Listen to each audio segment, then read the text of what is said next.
here the camera is actually understanding how you're holding the paper and playing the car racing game.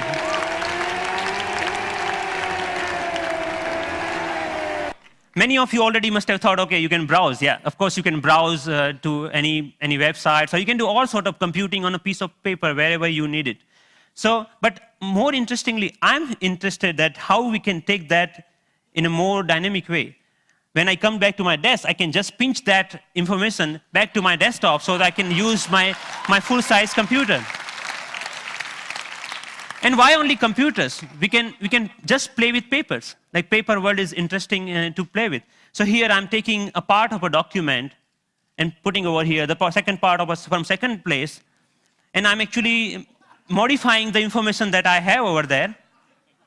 Yeah, and then I'm saying, okay, this looks nice. Let me print it out, that thing. So I have a now printout of that thing, and now, so the workflow is more intuitive the way that we used to do before, maybe 20 years back, rather than now switching between these two worlds. So as a last thought, I think that integrating information to our everyday objects will not only help us to get rid of the digital divide, the gap between these two worlds, but will also help us in some way to stay human, to be more connected to our physical world. And it will actually help us not end up being machines sitting in front of another machines. So that's all. Thank you.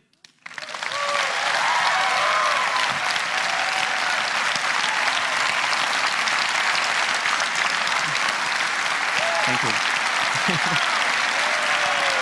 Thank you. Thank you. Thank you. Thank you.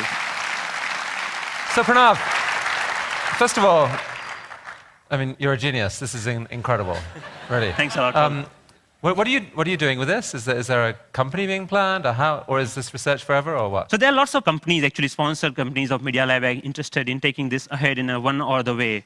The companies like mobile phone operators want to take this in a different way than the NGOs in India are thinking that why can we only have sixth sense? We should have a fifth sense for missing sense people who cannot speak. Maybe this technology can be used for them to speak out in a different way, but maybe speaker system. I mean, what are your own plans? Are you staying at MIT, or are you going to do something with this? I'm trying to make this more available to people so that anyone can develop their own sixth sense device, because the hardware is actually not that hard to manufacture or something, hard to make your own.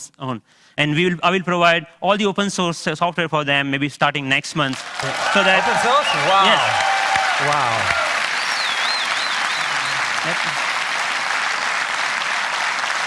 Are you going to come back to India with some of this at some point? Yes, of course. I mean, what are your plans? MIT, India, how are you going to split your time going forward? There is a lots of energy here, lots of learning. Like all of this work that you have ever seen is all about my learning in India. And now, even if you see, it's more about the cost effectiveness.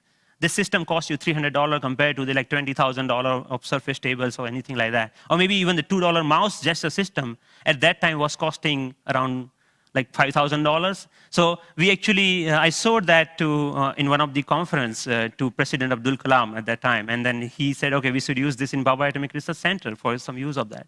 So I'm more excited about how I can bring the technology to masses rather than just staying that technology into lab or environment, something like that.